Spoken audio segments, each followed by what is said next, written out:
Auto pilot mode पर सरकार चलाने का या तो रिमोट पायलट पर सरकार चलाने का उनको आदी है।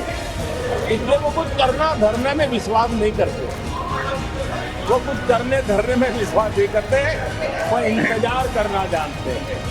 इसके बाद विपक्ष ने सदन में जोरदार हंगामा किया और वॉकआउट कर गए। वॉकआउट के तुरंत बाद मल्लिकार्जुन खड़गे ने भी प्रधानमंत्री पर जमकर निशाना साधा।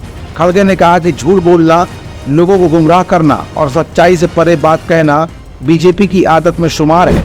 खड़गे ने आगे ये भी कहा कि मैंने उनसे पूछा कि जब वो संविधान के बारे में बोल रहे थे तो आपने संविधान नहीं बनाया, आप लोग उसके खिलाफ थे। मैं सिर्फ ये स्पष्ट करना चाहता था कि कौन संविधान के पक्ष में था और कौन इसके खिलाफ था।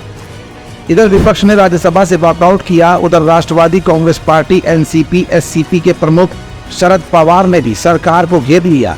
पवार ने कहा कि प्रधानमंत्री नरेंद्र मोदी और सदन के सभापति को मल्लिकार्जुन खड़गे का सम्मान करना चाहिए क्योंकि वो संवैधानिक पद पर है। उनका सम्मान करना पीएम और सभापति दोनों की ही जिम्मेदारी है।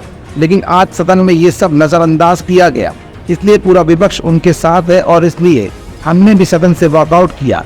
इतना सब कुछ तो ठीक था, लेकिन बीजेपी को उस समय झटका लगा जब संपूर्ण विपक्ष के साथ साथ कभी बीजेपी के गहरे दोस्त रहे नवीन पटनायक भी विपक्ष के साथ कंधे से कंधा मिलाते हुए दिखाई दिए। दरअसल बीजेडी यानी बीजू जनता दल और बीजेपी की दोस्ती काफी गहरी रही है। बीजेपी के समर्थन से ही मोदी 2.0 के दौरान कई विवादास्पद विधेयकों को राज्यसभा से पारित कराने में मदद मिली थी। लेकिन सब इस बात से तब हैरान हो गए जब बीजेडी यानी बीजू जनता दल के 9 सांसद राष्ट्रपति के अभिभाषण पर धन्यवाद प्रस्ताव पर प्रधानमंत्री नरेंद्र मोदी के जवाब के दौरान विपक्ष के साथ वॉकआउट में शामिल हो गए। कल राज्यसभा में हुए इस पूरे घटनाक्रम से एक बात तो साफ हो गई है कि इस बार विपक्ष मजबूती के साथ और ताकत दिखाने में सक्षम हो चुका है। हर सवाल का जवाब देने में विपक्ष सक्षम है।